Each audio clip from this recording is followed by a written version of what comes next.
মই ওচৰতে মালগিৰাই বাছ ইয়াতে মানে ইয়াতে গাড়ীত ৰাখি আছে ড্ৰাইভাৰটো হা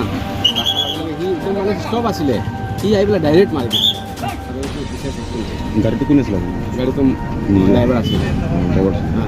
লগতে আপুনিও আছিলে মাল আছে নে মাছ খালি একো নাই একদম খালি কিবা দুখ গ্লাছ ভাঙা কাৰণে লাগিছে ড্ৰাইভাৰ আছিলে হস্পিটেল গৈছে হৈছিলে গাড়ীখনটো ক'ত পৰিছিলে নাজানো ক'ৰ পৰা আহিছিলে কিন্তু এইটো এই ওচৰৰ পৰা জাষ্ট টাৰ্ণিঙৰ পৰা আহিছিলে ৰাখা দিছে বুজিছে মানে ৰং চাইডত পাৰ্কিং কৰিছে তাৰপিছত মাৰি দিছে মানে এইফালে ৰাখিছিলোঁ মই এইফালে মানে যাম গুচি গ'লে ওলাম মানে এনেকৈ আৰু বুজিছে আৰু এইটো কথা